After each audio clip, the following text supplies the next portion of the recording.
Hello everybody, welcome to Crafty Soup. My name is Misty and today I have for you the Forgery on the Fourth project, which is a Counterfeit Kit challenge activity, and that is to be inspired by existing scrapbooking supplies and creating our own versions. So I was inspired by these greenery pieces from this Denim and Blush Kit by Cocoa Daisy, as well as the floral die-cut embellishments. So I'm going to be creating my own stamped and die-cut pieces, and I'm going to give you some tips on speeding up this process when you're creating in big batches.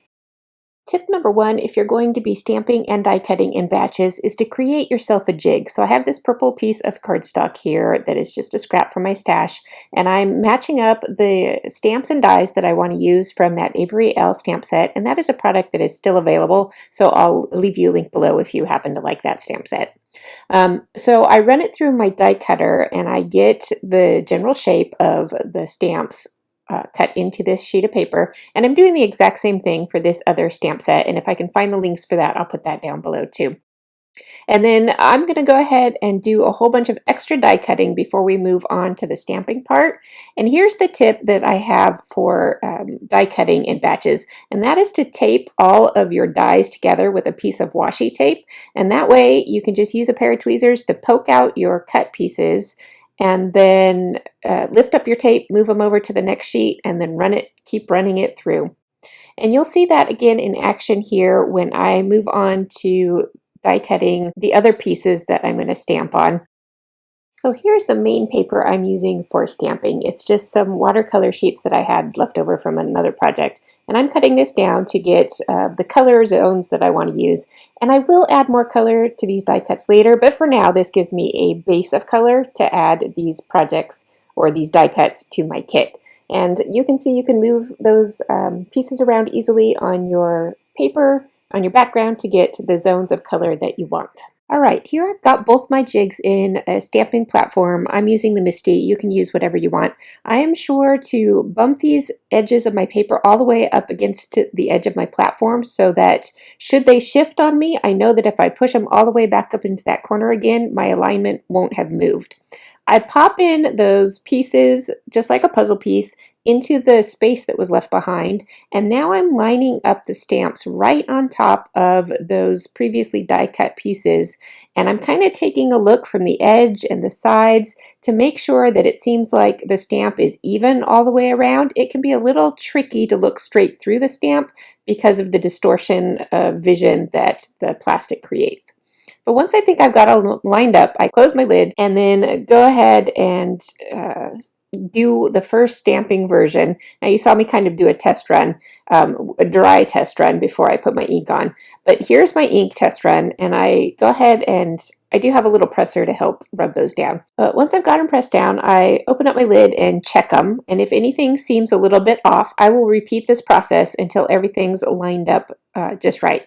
And I'm pretty much done with those test pieces, so I'm going to go ahead and move on to cleaning up my stamps and stamping my actual project.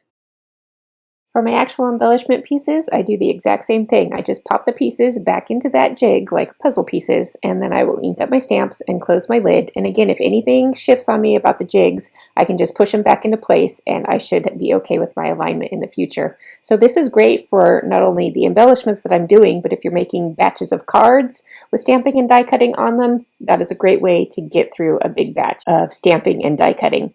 And when I'm done, I save my jigs with my stamp and die set so that it's ready to go next time I want to use it. Let's move on to a really quick and simple second Forgery on the Fourth project that I'm going to be adding to my counterfeit kits. So I was inspired by these tickets in the inspiration kit. I don't have anything like that in my stash, so I'm just going to make my own.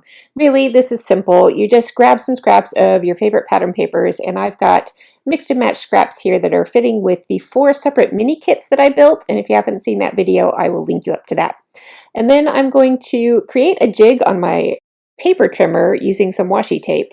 And I've got these scraps of white cardstock, and I'm just going to cut strips and then cut them down to rectangles, and I believe these are 2 inches by 3 inches, I think. I can't quite remember. I'll put the correct dimensions up on the screen. So I'm creating a jig both for the width and the length of each of these tickets, and that way I don't have to think about it too much. I just line up things and cut as I go, and that speeds up my process. So while these jigs are different for each project, the idea of using jigs for your crafting can help speed up your process in general. As I'm moving on with this project here, I am going to create yet another mark on my paper trimmer, and that is for these little pieces of pattern paper that are going to be the decorative pieces. And now I'm kind of testing out what sizes I want, and so in the beginning I'm not sure where that washi tape is going to go. I do go ahead and put it down and test out my pattern papers on my tickets here, and I just adhere those little strips of pattern papers to the end of each ticket. And right now it's looking like the ratio is off. The middle should be much wider than either end. So I am going to go ahead and move that washi tape jig, and then I think the ratio will be much better after that. And then to finish off these tickets, all you really do is use a standard size hole punch and punch halfway through the end of those colored portions, and you've got yourself a ticket shape.